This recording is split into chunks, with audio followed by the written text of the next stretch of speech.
I'm Savannah from LetTheWordsFlow. Welcome to Book Cook. Today we're making a novel creation. A novel. These are the elements you'll need. The first thing you'll need is paper. I shredded this fresh this morning. The next thing you'll need are letters in a language of your choice. I'm using English. Then you'll need plot threads, color of your choice. A ticking clock. Some original characters. You'll see that I've selected some fantasy characters, but this recipe can easily adjust to any genre, so be sure to select some characters that are right for you. Villain stones, highly concentrated. And lastly, a vial of inspiration, 100% pure, not from concentrate. Before you get started, remember to set the timer on the oven.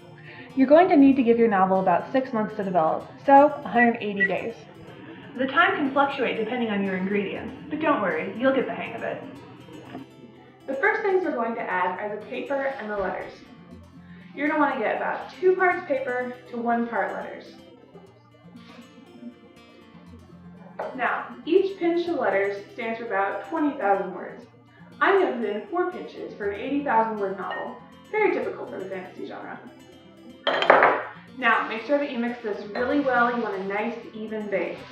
Now, if it looks like you've got too much paper and too few letters, by all means, add in a little bit more of a sprinkling.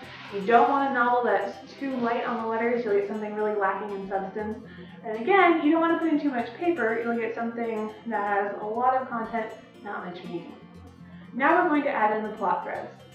For a novel of this size, I'm going to go with 3 plot threads. For something slightly smaller, you could go with 2. A novel this size could handle 4. Above 5, you might want to consider doubling the recipe. Next, we're going to add in some nice, fresh, relatable characters.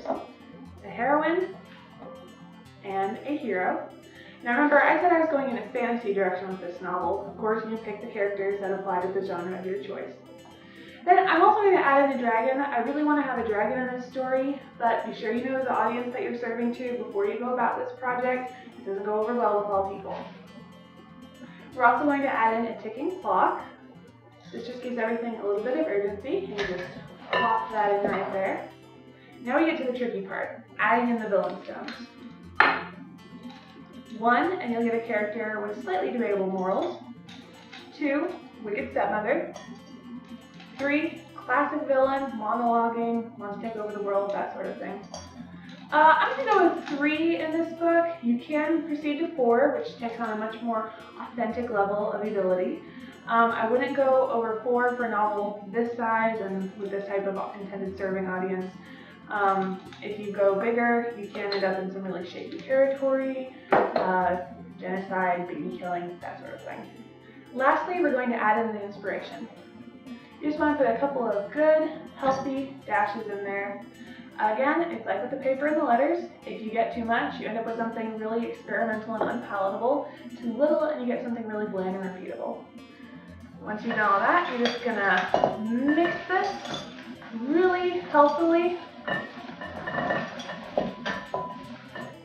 And then we're good to go. Once you've got everything fully mixed, pour it into a greased pan of your choice.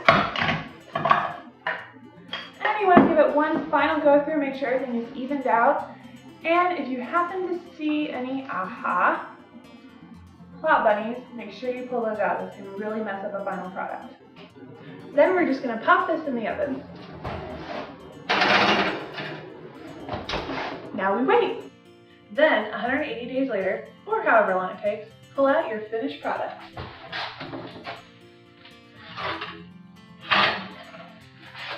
Hot off the presses. After that, there's nothing left to do but sit back and enjoy.